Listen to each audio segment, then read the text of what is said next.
All right. Hey, everyone. Welcome to another episode of Market Trading. I'm your host, Tone Vays. Been having camera issues for the last 10 minutes, which is why I'm late going live. Welcome. I haven't done a stream on this channel since probably a week and a half. I think I did one for Powell's speech. That was Wednesday. Today is Thursday. Yeah, so I guess it's been about a week. And let's see how everyone's doing today.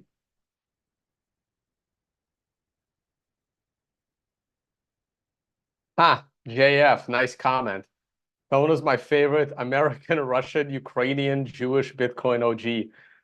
Yeah, I do check a lot of boxes. Don't forget immigrant, refugee, immigrant. I've check off a lot of boxes. Still a white guy though, so I don't get any free shit. I don't check enough boxes. I'm missing the diversity check and I'm missing the transgender check. Almost there, almost there. I can identify as it was what was it? Giacomo Zucco was identifying as 7 black females.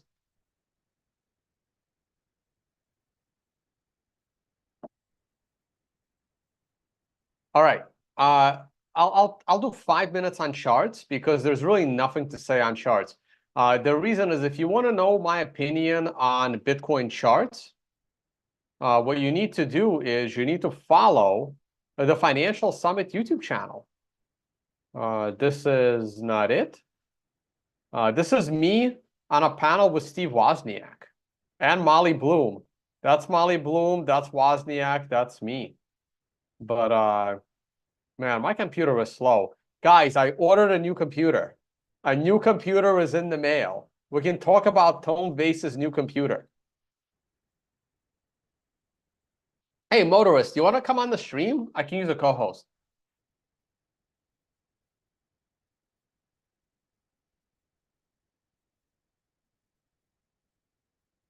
So if you want to know my views on the stock market or all market, you gotta go to the Financial Summit YouTube channel and follow me there. Follow me on the Financial Summit YouTube channel. Man, I know I have a lot of tabs, but I need a lot of tabs. I don't know. Hopefully a new computer will run it better. I'm not going Mac. That's never gonna happen. Yeah, guys, so if you want to know my views on charts, this is where you need to go. You need to subscribe to the Financial Summit YouTube channel, and you can watch the videos every morning that I stream. Send link. Sure.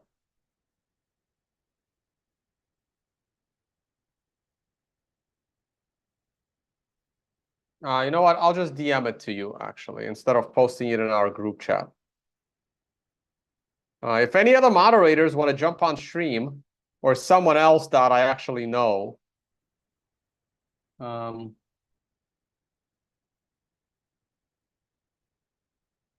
yeah, thanks for joining, guys. I don't want to post the link. Like if you were watching me and you're connected to one of my moderators somehow, they'll send you a link. Let me send it to you, motorist. I only have about 45 minutes today, unfortunately. Where is it? There we go. Copy a link. I'm assuming this will be the link. Give this a shot. Let me know if it works. But yeah, so follow the Financial Summit YouTube channel. And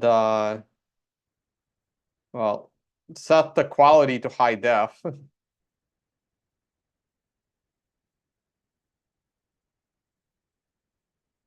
Jesus Christ. Yeah, I can't wait for your computer to arrive. I mean, if Mechanic shows up in the live chat, I'll give him the link. Yeah, don't watch it in 144p. Set it to, 1080.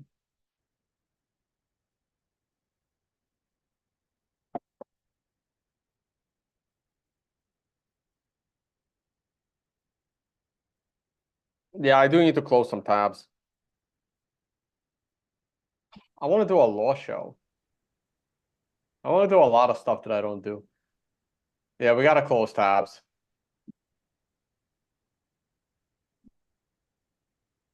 I'm closing all of these. That's like the Roger Ver stuff. There's nothing interesting on the calendar this month. This week, actually, not this month. Ramos, thank you for watching the Financial Summit YouTube channel. I'm in Panama, obviously. All right. Quick thing on charts. Very quick thing on charts. I don't have a plan today. Hey, motorist, you here? Cool.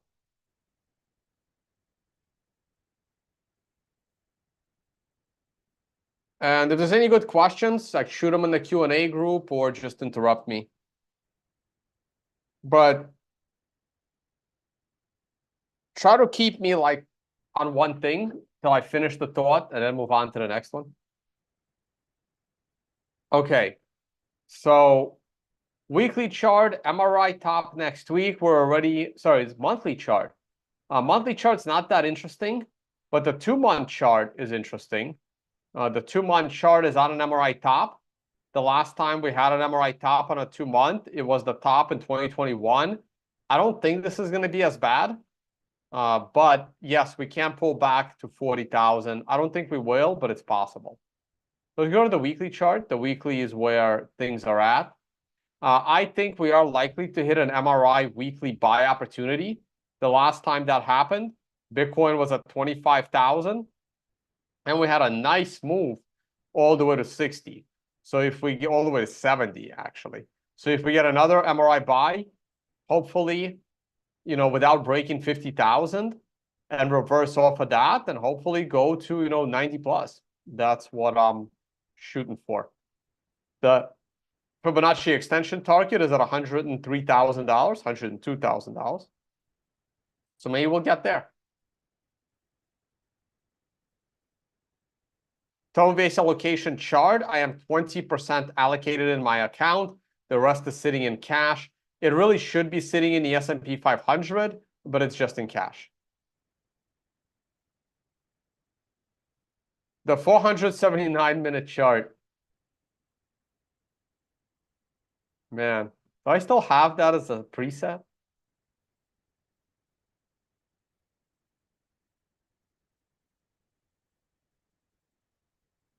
Waiting on MRI. Oh, look at that. Maybe I should have paid attention to this chart.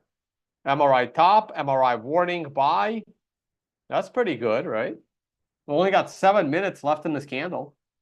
7 minutes out of 479 minutes. So we're right here for the candle flip over.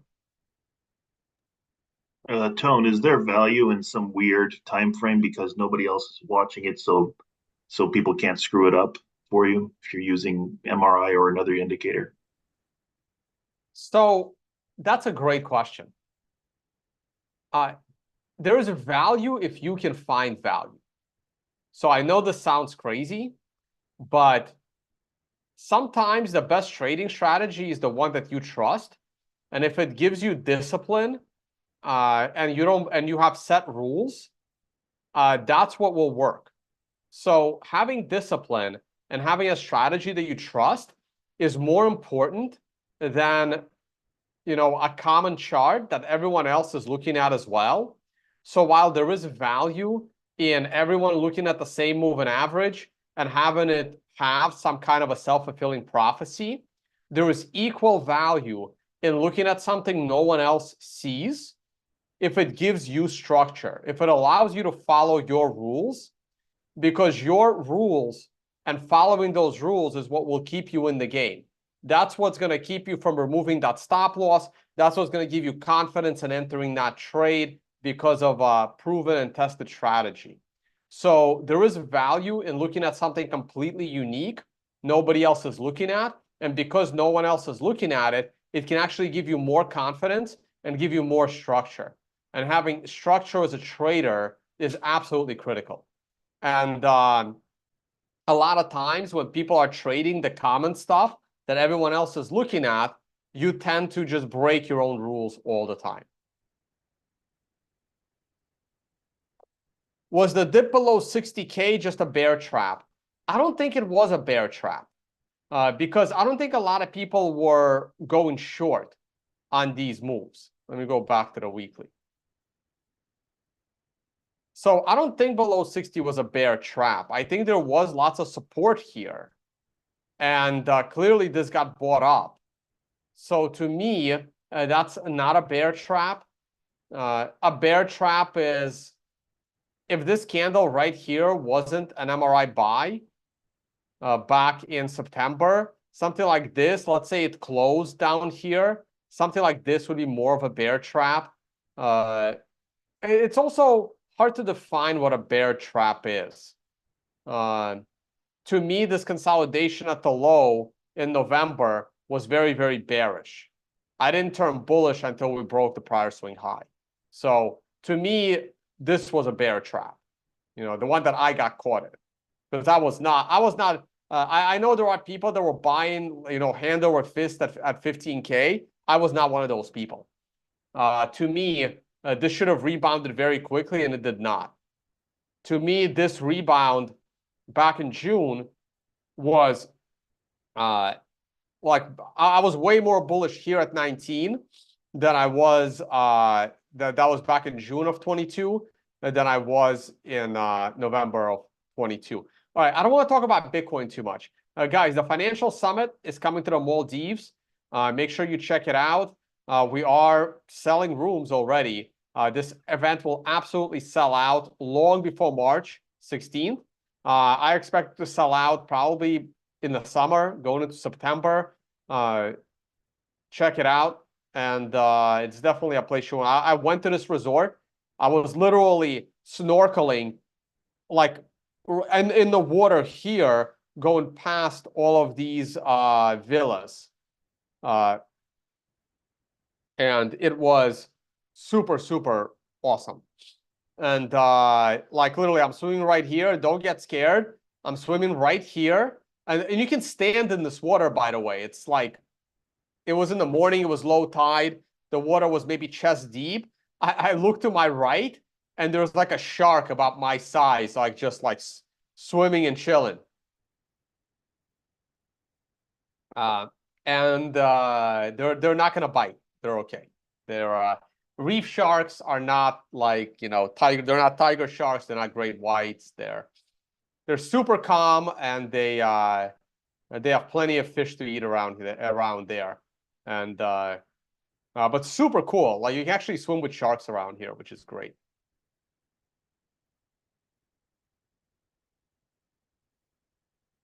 We're having a great candle. I was pretty bearish this morning. That's a good candle. Still need to break the prior swing high. And I'm not even sure breaking the swing high of 4 days ago is enough. I need us to break 68,000 for me to be really bullish, like 67,000.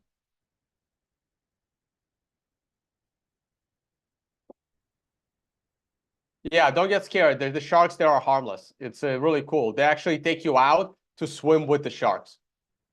Really, really cool. And here are the villas. These are already sold out, but you can still get these.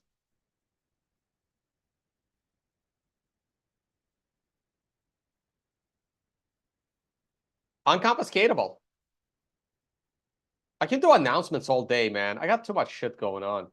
Unconfiscatable is going to be on September 18th, 16th, in that vicinity. Right there. September 16th to 19th. Go ahead and register. I'm not sure what we're going to do on the 19th yet, though. Motorist will be there. Yeah, this is the resort. Okay, enough Bitcoin. How many viewers do we have? 200. Not bad. 4-hour chart looking great. We do have, I'll feel comfortable if we're above 64.50. That's a good start, but we really need to get above 67. The Bitcoin ETF spreadsheet.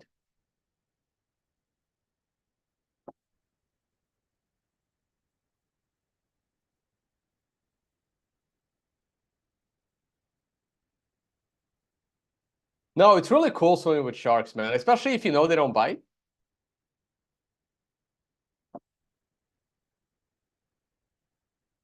Yeah, we can talk about Israel. I don't mind getting banned. So last month was a really bad month. The ETFs were net sellers for $6,000 Bitcoin. Okay. Last week, the week that ended on the 3rd, ETFs were net sellers for 8,000 Bitcoin. The last week of April, ETFs were net sellers of 5,000 Bitcoin. It's been a really rough week. I don't have the numbers for this week yet.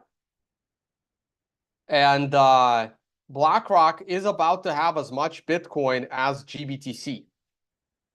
But yeah, you can see why Bitcoin price has been down and the ETFs have been net sellers. I warned about this, right? Everyone loves it when these ETFs buy Bitcoin, but no one understands why these ETFs will be selling Bitcoin. And they will sell Bitcoin when the price drops. It's just the way they function. What happened to CBDC video? I'm not. Oh, I posted it as a short. It wasn't really a video because I don't know what I'm doing. So I wanted to post this. So someone made a couple of shorts of my videos.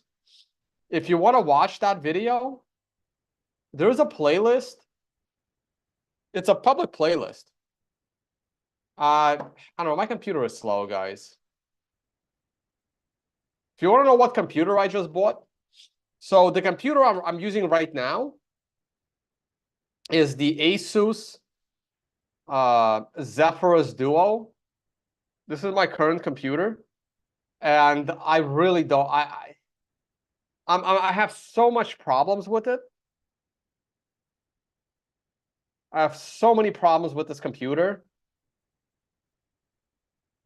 This one. This is what I'm using right. No, sorry, Zephyrus.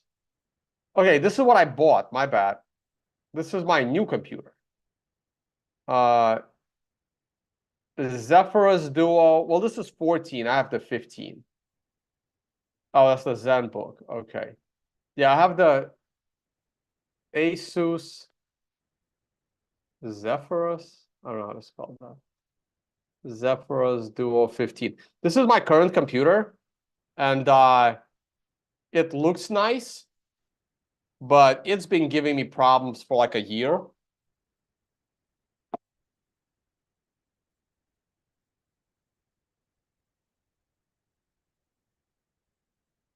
I can't even load web pages. What the hell? Is it going to show up or what?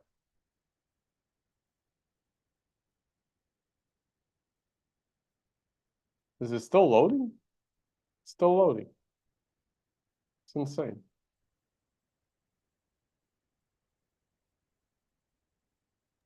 While you're working on that, Tone, I answered a question in the chat. Someone said, wouldn't ETF companies want to hold for the long term? And I just answered saying that's not how ETFs work.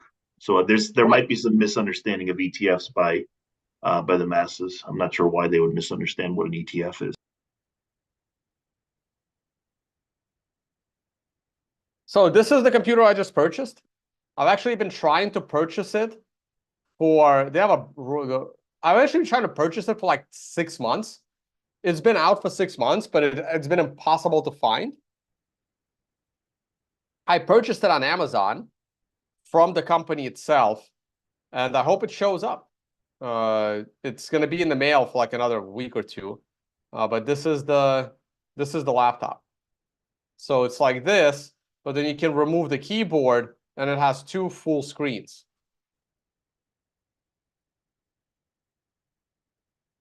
So this is the laptop I just bought. So let's hope it shows up in the mail.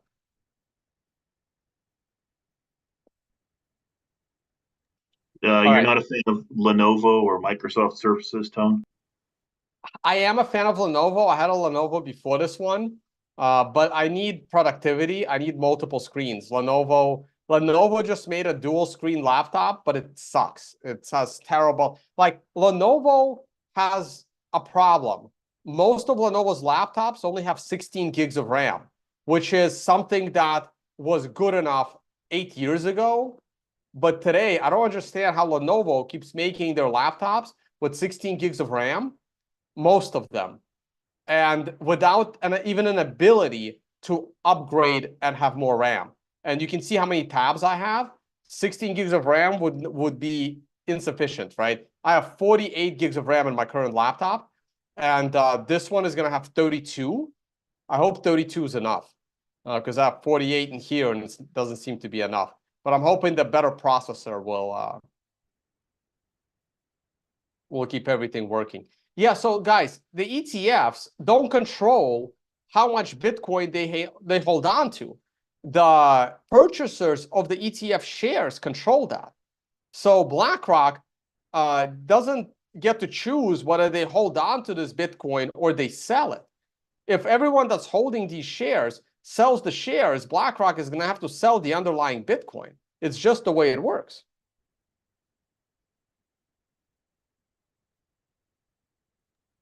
Speaking of tabs, Tone, I saw you have an ocean tab. Do you want to talk about that? How's that going for you, the ocean? Not good. Ocean needs to mine more blocks. People need to sign up and move their hash rate to Ocean. Tone Vays is mining at a loss, contributing to the Bitcoin network, but I will only mine with Ocean. Either I'm mining with Ocean or I'm not mining, because it's the only mining pool that actually cares about Bitcoin's future as a decentralized network.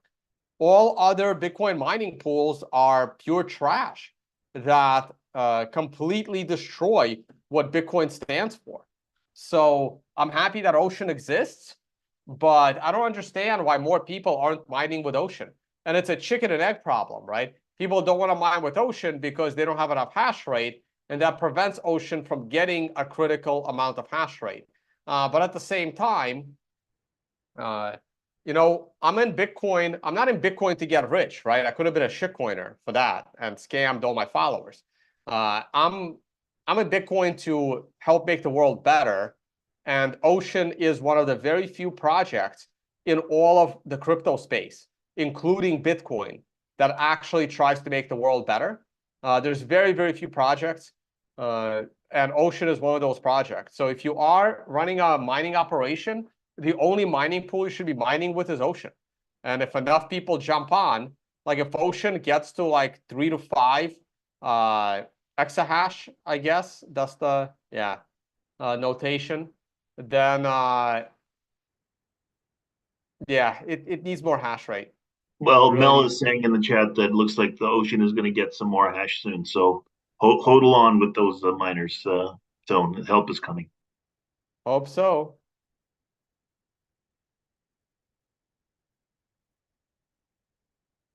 All right.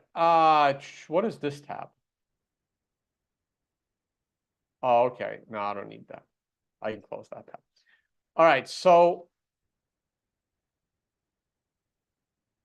oil. Let's look at oil.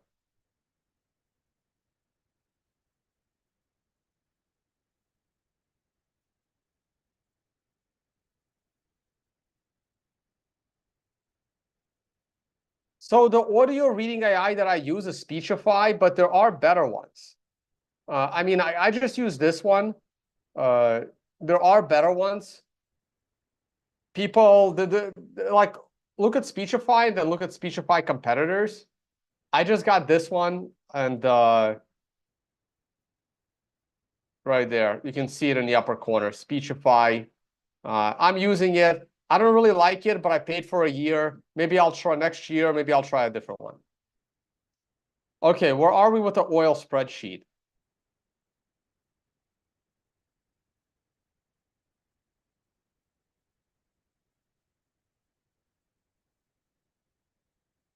The last data point is 419.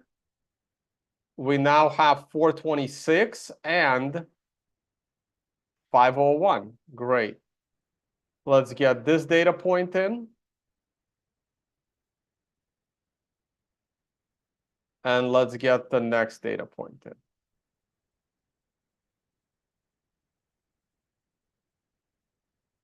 Let's see what's going on in the Biden administration with oil. They are continuing to purchase oil. Again, to my surprise, they're still buying oil into the Strategic Petroleum Reserve. Meanwhile, the price of oil just took a crash.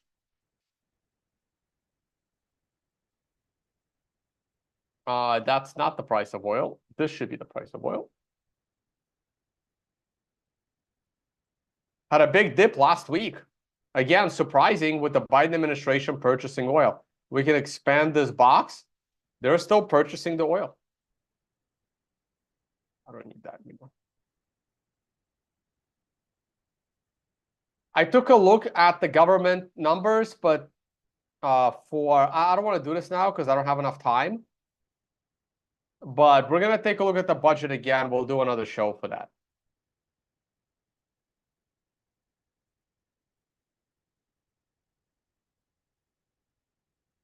S&P 500 is going up, and I'm bullish. I've been speaking about the reasons why the S&P is going up. Also, catch us tomorrow for Financial Summit Twitter Space.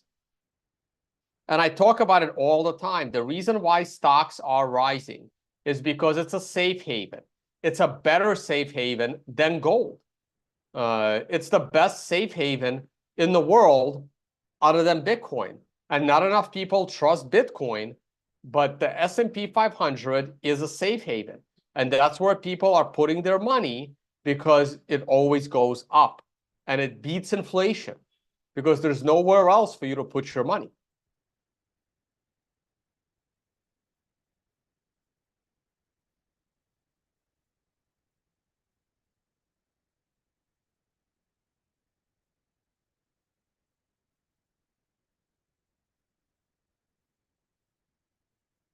Yeah, some Lenovo laptops come with that kind of memory, but the ones that I want, I want the Yoga.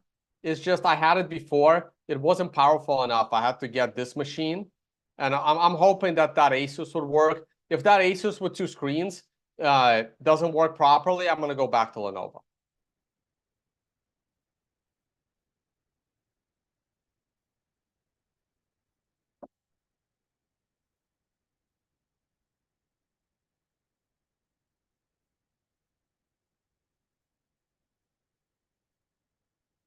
S&P 500 keeps going up because people trust it with their life savings, something that people no longer trust in government bonds. There will be a continued rotation from bonds to stocks, plenty of trillions to go. The S&P 500, I'm expecting the S&P 500 to reach stupid highs. Like, I don't have prices up right there, but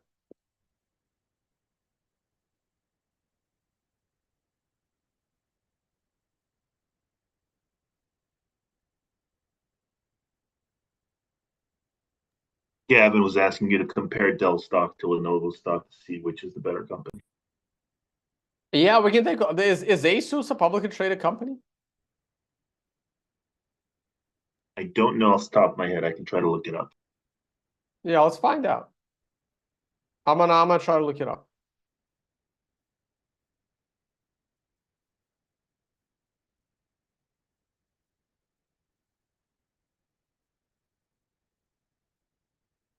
Well, Activation Blizzard is very bullish. Look at this. Beautiful. This could go to like 120, 130. Let's see.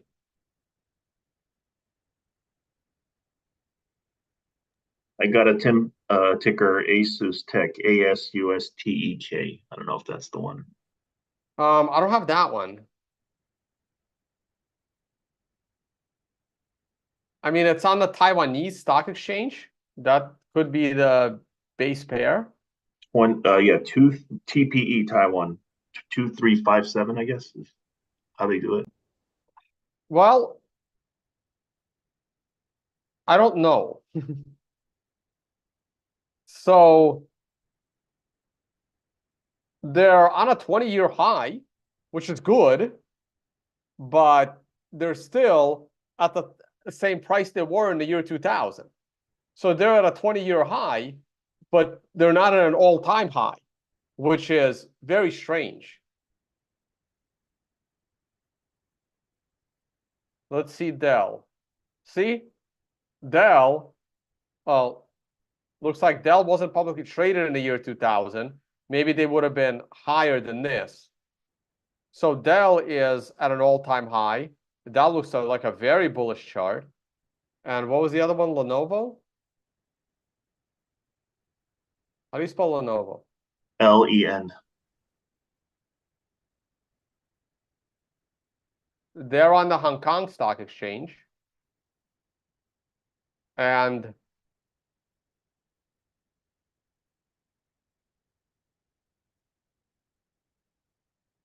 yeah, but see, it's hard to judge, right? Because Dell wasn't public back then. So yeah, they're not doing as good as Dell. Dell's definitely doing well. Dell's doing well.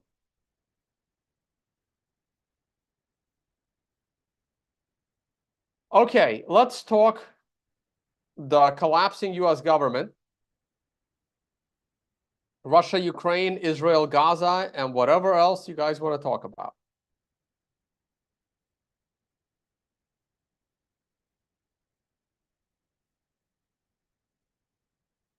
So shit is getting real. Russia is now testing tactical nuclear missiles. Russia has been very clear with France and the UK that they are ready to fire on French soil, on UK soil. I don't know if you guys heard this news, but Russia has stated, and Russia doesn't bluff, right? Everyone keeps thinking Russians are going to bluff. They don't bluff. They say they're going to do something. They may do it, 6 months later than you think they're going to do it, but they're going to do it. They're going to delay as long as possible, and they'll eventually do it. Just like with Ukraine, they've been wanting to, invade Ukraine for like 6 years, and they eventually did it because they got tired of waiting, and they ran out of patience. So the same thing is going on right now. They have informed the French and the British that if they send long-distance missiles to Ukraine that can reach Moscow, Russia will retaliate directly in France and directly in the UK. And this is not a joke. Russia has missiles that will blow up anything they want in France and anything they want in UK, and there's nothing France and UK can do to stop those missiles, okay? These are Mach 10 hypersonic missiles that could be nuclear tipped. And Russia is not bluffing. They basically said, if you give Ukrainians these weapons with a green light to fire in actual Russian territory that isn't part of the conflict zone, we will retaliate, and the retaliation will include places where these missiles came from, which means France and UK directly on their soil, okay?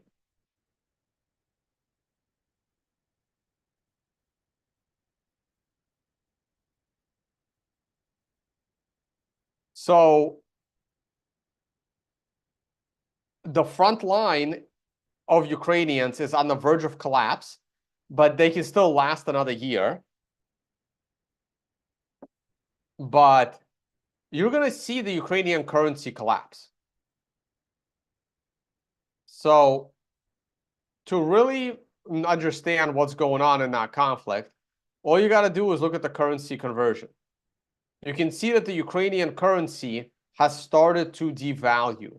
This is not a big deal yet. It's only devalued 8%, which is not much. It's 8% this year, but I'm expecting it to just devalue and go into hyperinflation. The Russian ruble, on the other hand, is consolidating and starting to strengthen. So for the ruble to strengthen, it needs to drop in price against the dollar. And that's a strengthening ruble.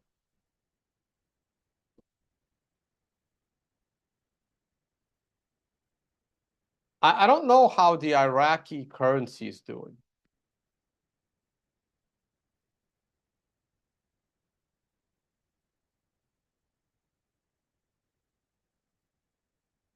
I should look at it from the other way. It's USD.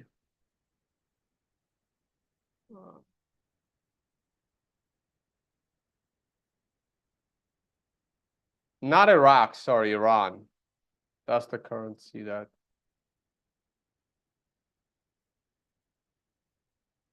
Look at that. So the Iranian currency has actually been stable. Interesting. Well, I'm sure there's a peg going on. Weird. Yeah, that's a strange currency. Yeah, there was a time where Iranian banks, like Iranian consumer banks, if you Yeah, they failed. deposited, I remember that. yeah, if you deposited money into an Iranian bank and you were an Iranian citizen, they gave you really, really high interest rates. But at the same time, those high interest rates, you weren't sure if the currency was devaluing like almost as fast as the interest rates were high. Argentina is just a basket case. Costa Rica has been doing well.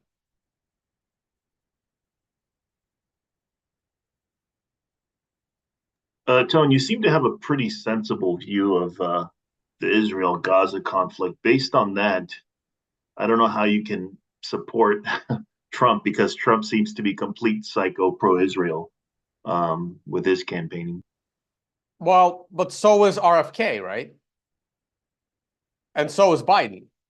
Yeah, and the thing about And Biden so is is everybody else, right? yeah, but Biden is at least saying somewhat. He's saying somewhat better stuff regarding he doesn't want Israel to go into Rafah or whatever. But I don't know if I don't think Biden's going to win the election. But if he did win the election, he might change his tune right after the election and say, no, we're 100% pro-Israel. He's just doing that to placate his voters because most of his voters are pro-Gaza.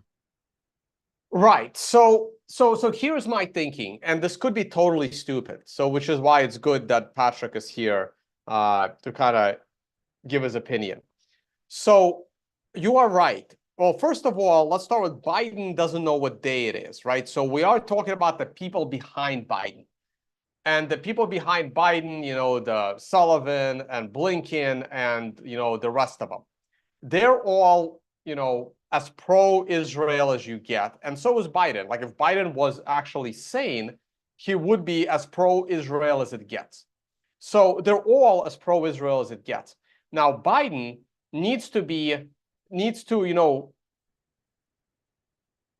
talk Israel down because in order to get reelected, because these protests are real. By the way, this is my alma mater, SUNY New Paltz, arrests 132 protesters the other day. Okay, so this is 2 days ago, May 7th. So I graduated from SUNY New Paltz, very liberal school, and they're arresting them as well. So it's kind of crazy. So Biden is trying to win re-election, so he has to be a little not as pro-Israel as he otherwise would be. Therefore, like you just said, right, there is a high probability that Biden is lying. Like we have to assume every politician is lying. So if Biden is lying to get reelected, and once he gets reelected, kill them all, basically. Like honestly, I'm so pissed. I'm so frustrated with the whole Israel-Gaza thing. And I've lost friends over this. And if my family watches this channel, I wouldn't even be allowed home. But my view is this. If you are living in Israel today voluntarily, you are a genocidal maniac. That's basically my view. Like, and I don't care if you're my distant relative. If you have the resources to leave Israel right now and never come back and never contribute $1 to their economy, that's what you need to do. Otherwise, you are on board with the genocide in Gaza. Okay? That's my view on it. I believe there's a genocide in Gaza. I believe they should have their own state. And that's my view on the situation.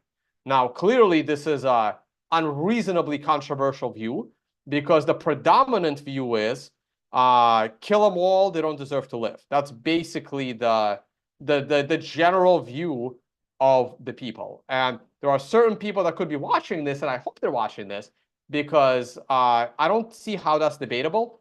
Did you see that letter, the mobster-style threat letter that like 12 congressmen signed, senators, I think, signed, in order to threaten the international judges? This is insane. This is it's ridiculous. insane. Going back to the Bush years, they passed a law which during the Iraq War, when they were worried that Bush was going to be, accused of violating war crimes, that if any of their people were ever tried in the court, that the U.S. is allowed to invade, and they were saying, "Oh, we're going to use this. If you ever arrest Netanyahu, we're going to use this to come into the Hague and to go into the ICC Right. to invade." It's completely irrational. To your point, I'm going to give it back to you in a second, Tone. But to your point, if anyone's not believing what Tone is saying, go watch. There's a recent podcast that just happened. Dave Smith and Sept, they had a podcast together. Finally, they didn't talk about Bitcoin. They were talking about Israel, Gaza. But it's on Safedin's YouTube channel. It's also on Dave Smith's podcast, where it came out like a week ago or 2 weeks ago. Just listen to that conversation. It's a very reasoned conversation, and Safedin completely tears apart any pro-Israel arguments you could ever think of. Yeah. And I am right now, I'm pretty much it's hard to say. Look, I stayed away from the Israel discussion my entire life podcasting for 10 years, right? You remember that, right? I stayed away from even mentioning Israel, but I've never been to Israel. I never wanted to go to Israel. I've never been, all that pro-Israel. I thought that, yeah, they deserve a state, but what the Israelis are doing, and I call them Israelis, what the Israelis are doing in the name of Jewish people, they all need to be in fucking prison. Because what they're claiming they're doing it in the name of Jews is fucking disgusting, absolutely disgusting. And yeah, in the Israel lobby, and the Republicans are more pro-Israel than even the Democrats, which is insane. And I knew this is going to be a huge problem for the mainstream media because they don't know who to support. They don't know what is to support the leftist movement of pro-Palestine or to support the tyrannical movement of pro-Israel, right? It's hard for me to call it right. It's like Israel is a tyrannical state. It's always been a tyrannical state, which is why which is why I was never into the whole movement and Zionist movement. There's a little bit of a contradiction there. There are some innovation and innovative companies that came out of Israel and were coming out of Israel, which is kind of strange because totalitarian states don't usually have creativity. And the Israeli state did have some creativity. There are apps and products that you use today that came out of Israel. So there was innovation and creativity there, something you can't say about Palestine, right? So again, the argument for the full destruction of Palestine is that, well, these people are living like they did in the Stone Age. They're not advancing society. So it's kind of like a pile of ants. And why does the world need a pile of ants? They're not going to advance humanity, so they don't need to exist. That's basically the only logical argument that a pro-Zionist person can make, right? The reason why these people don't belong is because these people are not progressing society further, and therefore they don't need to exist. That's basically their motto. Now, I kind of value human life. Even though there is no innovation coming out of Palestine, I can also make the argument that Israel never allowed for there to be any innovation coming out of Palestine because they didn't even give them running water, for God's sake, right? They were basically running an open-air concentration camp. So you can't possibly have any kind of progress and innovation coming out of Gaza because they were never given a chance to achieve that since 1948, basically. Because you can't say that about all Muslim cultures, right? Like Dubai, for example, is innovating today, right? That's where a lot of people go for freedom. They go to Dubai and they can come up with innovative companies out of Dubai, right? So you can't say that all Arab and Palestinian states are not helping to contribute to human advancement. Yeah, absolutely. I mean, one of the things that I just recently found out that I didn't even know is that Hasidic Jews don't even support the state of Israel. They think the fact that there's an Israeli or a Jewish state is actually, goes against the Bible, so or the Torah, whatever it is. So it's not even all sects of Judaism support there to be a Jewish state. So people are asking about a two-state solution. A two-state solution at the moment is it's actually not possible. And it's a weird reason why it's not possible. It's not possible because geography matters. So giving the Palestinians their own state with half of Palestine being Gaza and the other half of Palestine being the ethnically being cleansed West Bank is not a solution to me, right? To me, if you're going to create a two-state solution, Gaza and the West Bank, unless this is going to be a three-state solution, right? I don't believe a two-state solution is possible with the West Bank the way it is and Gaza the way it is. What is really needed is a three-state solution where Gaza is its own state and West Bank is its own state, unless the two-state solution involves giving all this land in the south to the Palestinians, okay? Which would probably be if I was making the draft, that's what I would propose, right? I would propose that Israel will not have access to the Dead Sea, which is unfortunate. But what Israel's been doing in the West Bank is also disgraceful and disgusting, and they separated the two states. And with this, and you can't have a state of Palestine with a country in between. It doesn't work. It's not going to work, okay?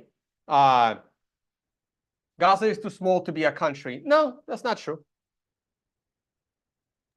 What do you think about a one-state solution where everyone just has full, citizenship rights, and there's none of this, Jewish ethno-state type of nonsense where somebody who has no connection to Israel can go buy, lease land there at a subsidized rate from, say, Brooklyn or wherever, and just have all the Arabs that are living in the region have them all equal rights with everyone else.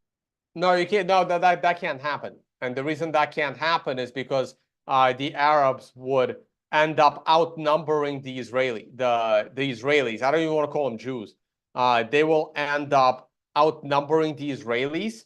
And if they want to have a democracy, if they call it a democracy, then the Israelis would be outnumbered, and they can't have that, right? They will literally nuke places. That's not possible, right? So a two-state solution, or I believe a three-state solution, would be better in this case, right? Or Gaza needs to have more land, and it needs to be connected to the West Bank. You can't have like I know they're saying two-state solution is going to solve a problem. Two-state solution is not going to solve much of the problem, okay? Because the West Bank is separated from Gaza.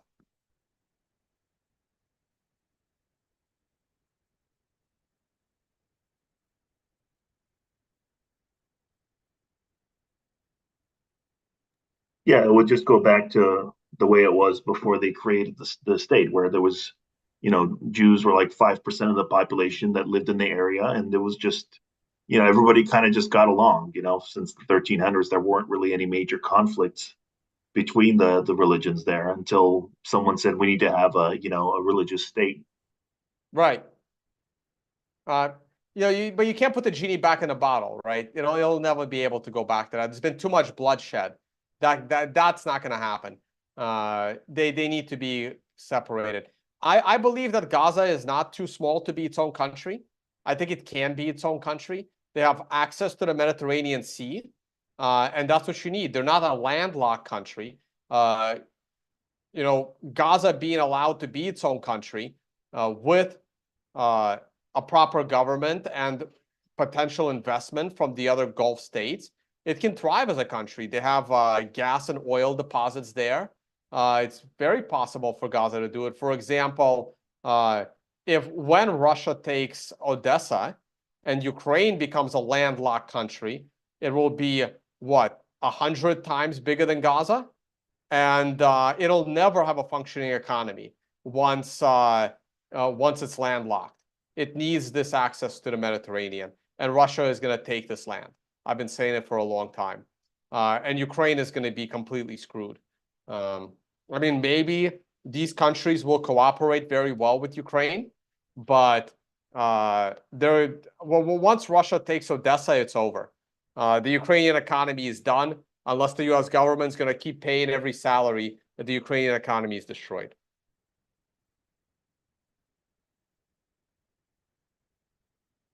Okay, hey, going back to why am I still a Trump supporter? Well, first of all, RFK is a bigger Israel nut than both Trump and Biden combined. So RFK is done. He'll never get elected. He is. People have to realize that. Look, I don't know what the polls are. I would say, the news is very biased pro-Israel. I would say the country is pretty damn divided on Israel versus Gaza. And I think the majority of the country, if they knew exactly what was happening there, they would absolutely be on the side of Gaza here over Israel. And I think it's also crazy what is going on with these protests. Look, I'm against violence also, but from what I've seen is that the majority of the violence in these pro-Palestine protests is not by the students. It's by, again, more FBI agents in the crowd, more like George Soros's goons and other people. They're just going there to create more chaos. The job of George Soros and his foundation is to create more chaos, because more chaos allows the government to have more control. And I think these protests are only going to grow. If I was a college student right now, like if I was on that college campus, would I be out there protesting for Gaza? Probably not. I've only done one protest in my life, and that was the January 6th protest, and that almost ended very, very badly. And I would rather, me personally, I'm trying to change the world for the better in a different way. I think my voice, I think I can provide, I think I can be more successful in changing the world for the better by doing these podcasts than being in prison over a protest. So I would be careful, but yeah, I have no problem with the peaceful protests that are happening. But I'm against, creating chaos within those protests. Again, back to answer your question, which I still haven't answered. And it may sound weird, but it makes sense in my head. Biden is probably lying with his anti-Israel view, or not anti-Israel, but like calmed, trying to prevent the invasion of Rafah, where in reality, his administration wants the death of every Gazan. I'm going to say Gazan. I'm not going to say Palestinian, because to me, West Bank is very different than Gaza. They want every Gazan killed. That's my personal view, that the Biden administration has zero problem with Nazi-style execution of everyone in Gaza. They have no problem with that. They'll sleep just fine at night with that. I think Trump is a little bit in reverse. I think Trump is publicly more pro-Israel than he is privately. And if he's president, once he's president, in his second term, not being able to get reelected, I think there is a chance he will call Netanyahu into his office and tell him, you're not going to go and kill more people. I think Trump has a way higher probability of doing that, even though he's not indicating that he will do that at all. But I think that is actually possible because Trump is unpredictable and Trump is America first. And between now and January, Trump may come to an independent thought that maybe what's best for America is not the death of every Gazan. So I think there is still some hope with Trump that escalation in Israel will not happen under Trump. So if I was to steelman your side, it would kind of be like Bill Clinton being the only president that was able to pass welfare reform. A Republican couldn't do it, but a Democrat could do welfare reform. And like, say, Trump was the only president that could do a bump stock ban. A Democrat couldn't do a bump stock ban, but Trump could do it because people think he's pro gun, but he's really not. So I mean, I guess I can kind of see it. I just don't know if Trump is smart enough to do something like that. It would be the smart thing to do. I just don't know if he's that smart. I think his IQ is maybe 110 tops. If Trump's IQ was like 120 or 125, he would have been maybe the best president of all time. But it was like 110, so he wasn't that smart. That's why he still thinks the vaccine was good, because he pushed it. No, I think he knows the vaccine was bad. But look, when you're a politician, you can't admit a mistake. Admitting a mistake is suicide for your career. That's it. A politician cannot admit a mistake. It's that simple. So Trump will always be pro-vaccine because he started the whole, he takes credit for creating the vaccine. He can't say it was bad because it's career suicide or, and they admitted on their deathbed, like McNamara eventually admitted that going to Vietnam was a bad idea.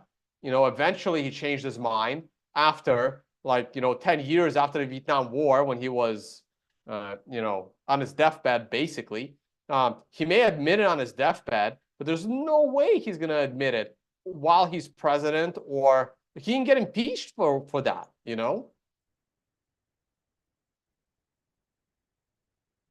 Hey, let me go back on this Ukrainian map so you can see how fast the Russians are progressing. So this is April. Where's May? We don't have May yet? Someone in the comments is saying that Trump has a high IQ. No, I challenge that. The fact that he thought John Bolton would have been good for his administration proves that he does not have a high IQ. The only reason he liked John Bolton is because the left hated him, which is not a good enough reason to bring someone on your administration. Yeah, look, Trump had a lot of people in his administration that were anti-Trump. I'm hoping he doesn't make the same mistake, but who the fuck knows? So let's go back 10 days, and we will see what the map looked like. Here it is on May 1st. So here it is on May 1st. And I believe there has been progress. No, not much.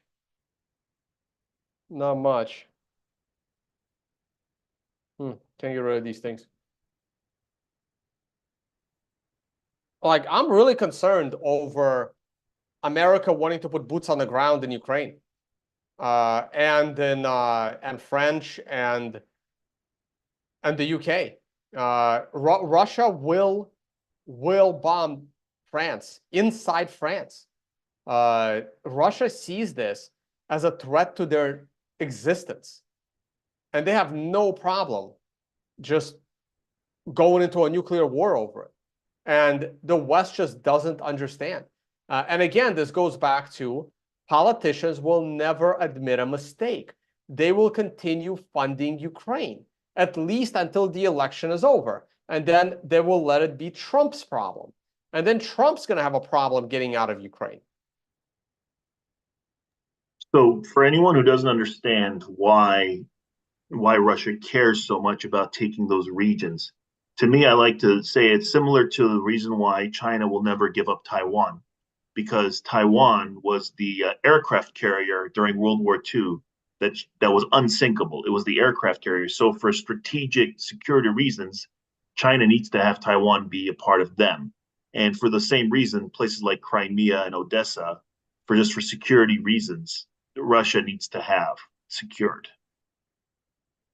Right. It's there's so many reasons, and I have a whole document on this that I never finished, unfortunately. Started writing it, never finished it. One day maybe I'll finish it, because I kind of want it, because like we're living in 1984. Wikipedia will make up their own truth on what happened in this war. So I want my own account and like my own thoughts in real time, so that when I'm like 80, I can point back to this document and say, this is what happened. Like I was there and I was documenting it in real time. And look, China is not giving up Taiwan.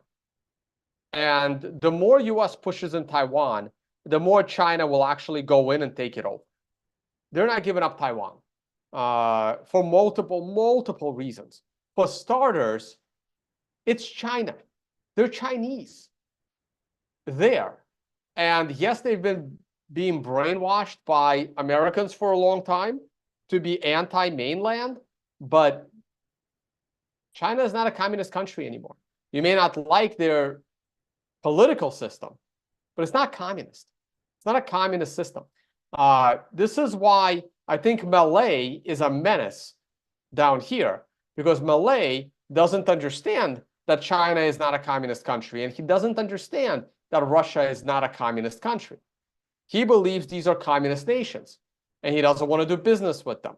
The leader of Brazil is, communist leaning, but Brazil is not a communist nation, but he sees it as a communist nation. Meanwhile, the US is heading towards, is going head first into communism, and he thinks they're great.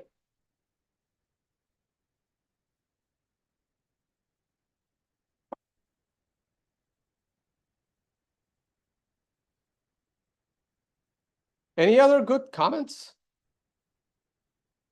Looking through it right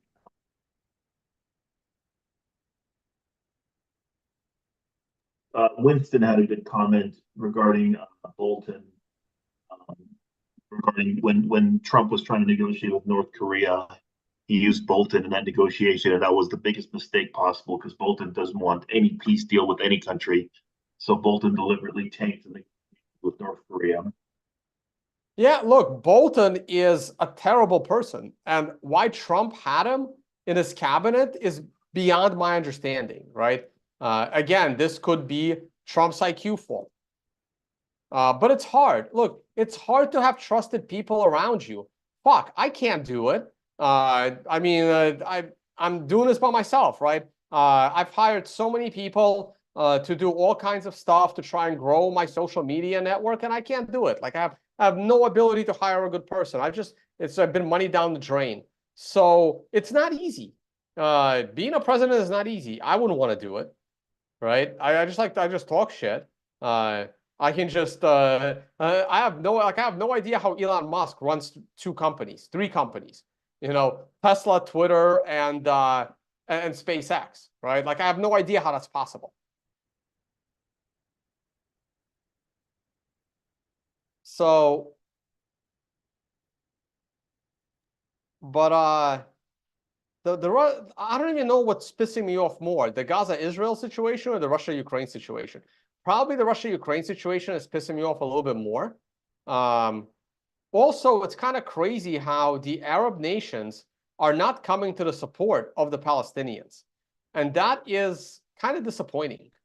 Not crazy at all, according to Saif Dean in his podcast with Dave Smith. They're all pretty much paid off by the West. Right. Again, it's disappointing that they're being bribed by the West. It's very disappointing. So again, the sooner America collapses into multiple countries, which I expect it to happen, the better off the world will be. There will be, there'll be, like to quote Star Wars, balance will come back to the force, right? The sooner America breaks up into multiple nations and the U.S. dollar collapses, nobody will, I mean, and Joe and I debate this, right? Look, a dollar collapse would be absolutely disastrous. But the killing of Gazans will stop instantly, right? If the U.S. government isn't supporting Israel anymore because there is no U.S. federal government because it broke up. So the sooner the United States breaks up into multiple countries, there will be balance in the world. Hopefully it'll be for the good. Possible we'll have, another Attila the Hun, another Mongol invasion, going across Europe. Who knows? It's not going to be the Russians. The Russians never invaded, like the Russians never wanted to conquer other nations. Communism was different. Communism was an ideology. It wasn't a nation state taking over. It was just a bad ideology. And this ideology is still it's still there. Like, guys, 99% of every college professor is a fucking Marxist. Like, the ideology is still there. It's so hard to get away from it. Yeah, that's what happened when the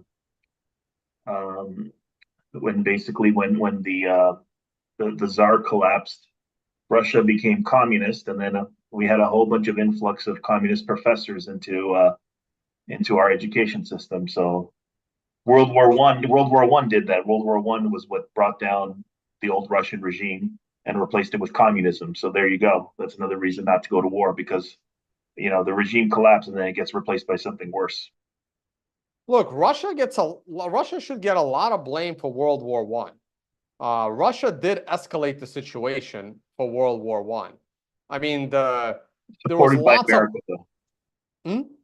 though. Supported by America. That's one of the reasons America was egging them on.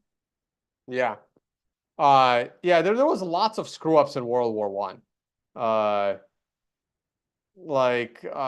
it that Archduke or the guy that got assassinated? He had no business. It was like a JFK thing, right? It was like, hey, let me just ride around here and get assassinated. It was stupid. Like, that was it was similar to the JFK situation. There was an earlier attempt on his life that same day, and then he still decides to go prancing through Serbia, on streets where people hate him, like in an open car. Like, it was just the dumbest thing ever. It was like, let's see, how many boxes can I check off that will maximize me getting assassinated today? And that's what happened. And that literally kicked off the whole fucking thing.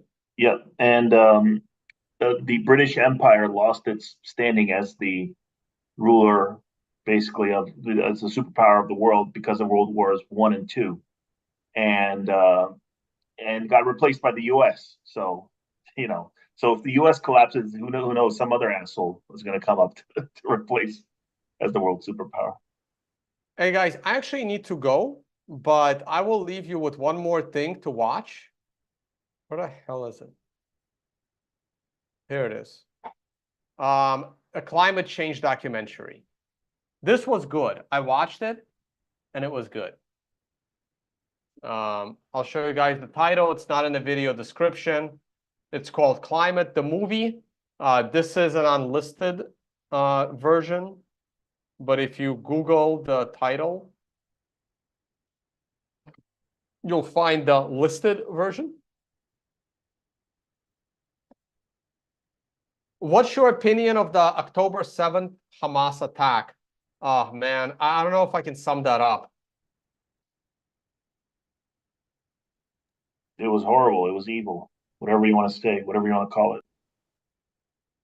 What was? The attack and the response to the attack. I mean, I think it's possible that the Israeli military killed more Israelis than the Gaza attack did, and of course, who was supporting Hamas? You know, it was Netanyahu who was propping up Hamas. He'd rather deal with Hamas because they're more, they're crazy rather than more moderate, Palestinian groups. Is this it? Yeah, there it is. This is the public. I think this is the public stream, the public version that's listed. Well, I have a couple of things, right? So it was more like a prison break or like a medieval raid. I think Israel let their guard down. They could have stopped it at the source. They could have prevented it. I don't know how much conspiracy theory there was, whether they helped make it happen or they wanted it to happen. But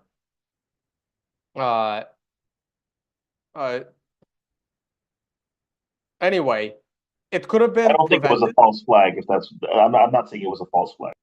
I'm not saying it was a false flag either. I'm saying it could have been prevented. Now, what actually happened on October 7th? Again, this is my opinion. I believe that this was a year planned a year ahead. Their intention was they did not have an intention to kill Israeli civilians. Again, my opinion, they did want to take as many hostages as they could. I believe that they were only firing on, well, that's not true exactly, right? Because here's the thing, right? Here's what people have to understand. There are orders from up above, and then there are soldiers that do whatever the fuck they want on the battlefield. We have to separate the two. And the arguments need to, okay. And the arguments need to take into account that what happens on the ground and the orders that are given, okay? American soldiers were raping women left and right in Vietnam. Were those orders from up on high, from American generals? No, of course not, okay? Russians are, like lately there's been all this talk about how the Russians were like raping and pillaging Germans at the end of World War II. Yes, that is probably true, right? But were those orders from the generals above? No, it wasn't, right? It's soldiers on the ground, behave in unpredictable ways, okay? A lot of people sign up for the army purposely because they're psychopaths to do this kind of shit in a war zone, okay? A lot of people sign up for the army to do that, okay? And so I believe that the orders of the raid for Hamas was not to kill Israeli hostages or civilians. Yes, they're going to kill Israeli military in firefights.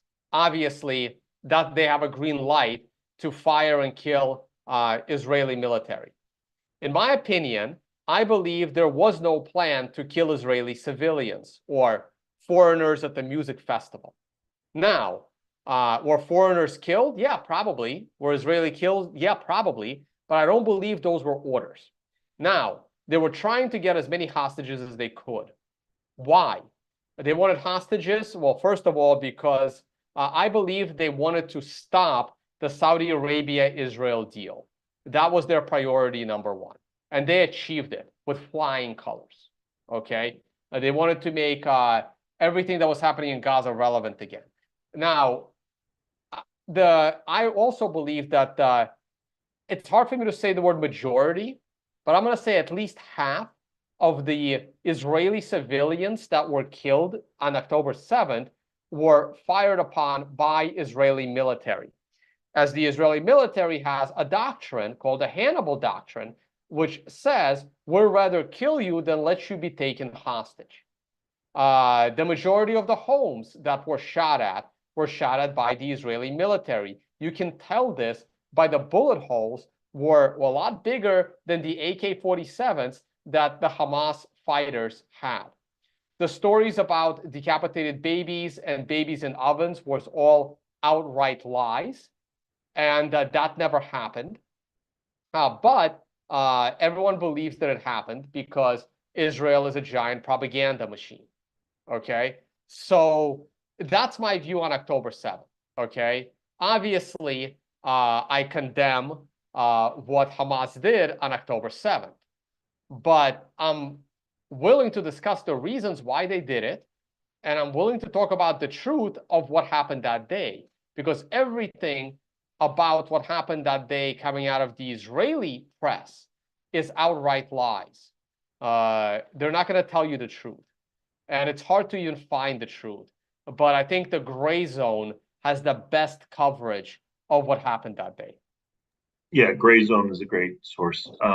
And you know, a lot of it was probably nonsense just because anyone who asked for evidence of any of the atrocities that Hamas committed, they were all yelled at like, oh, how dare you ask for evidence of, you know, of dead babies and stuff. It's like, yeah, because you guys have lied before and you're probably lying now too. And of course, they wouldn't show you the evidence. They would just get angry that you even asked for the evidence.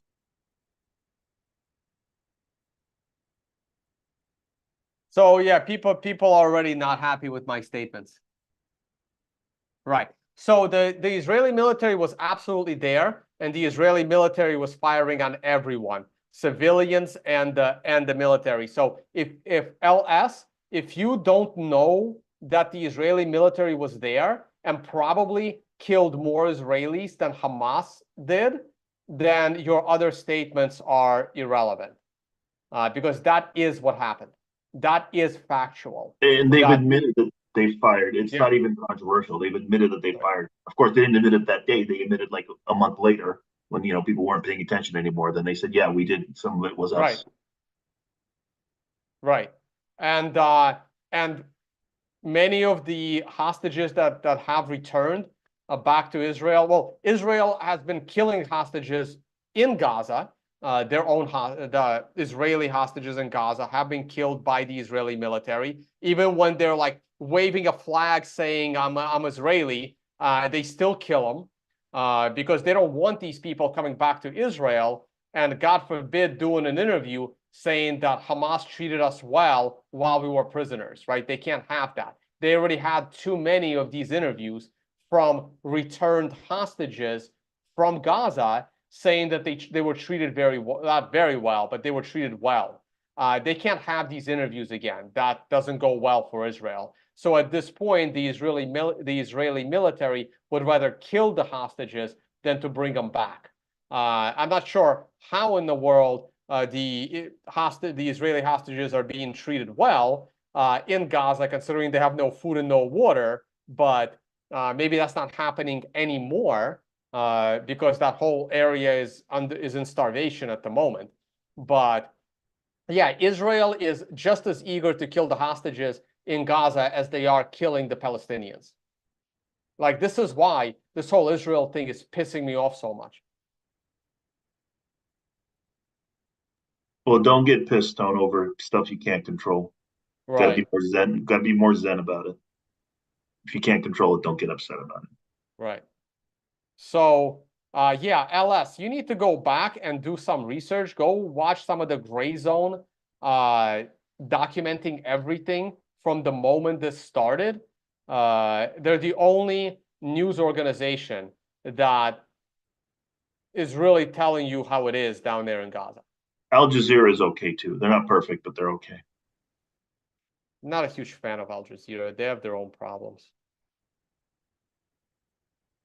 Is it Gray Zone with an E or with an A? Good question. I mean, it just shows up on my feed, so I don't actually have to have a search for it.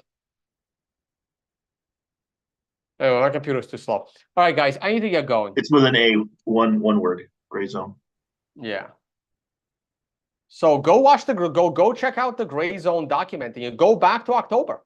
They were on it from the beginning.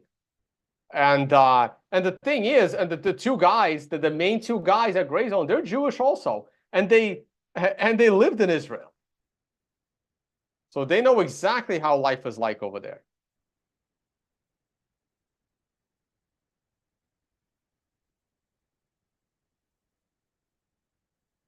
Yeah, go watch the Gray Zone.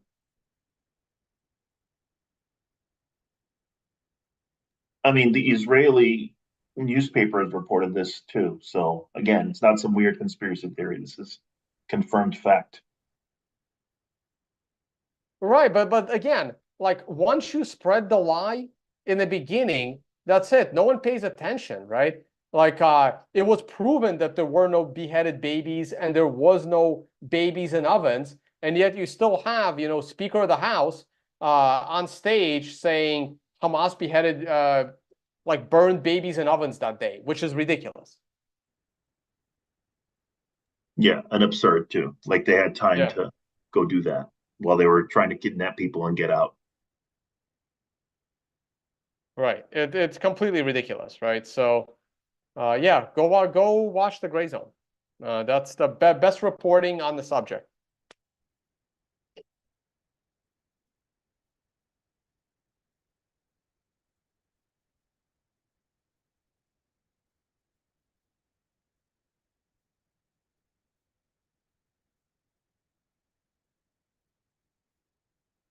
Yeah, looks like they're doing a lot of Epstein coverage recently. Looks like that was an old one, four Oh years yeah, it ago. was an old one. Yeah, you gotta find, but again, you gotta go to the older videos. I mean, they're not gonna talk about this today. It's been a while ago, but they were on top of it right away. Of course, YouTube is pushing their old stuff. They don't want YouTube doesn't want you to see their newer stuff. Yeah. All right, guys, I gotta get going. Thank you all for watching, and I'll see you all on the next one. I was supposed to end this like 15 minutes ago. Wait, how do I stop? There it is. All right, bye guys.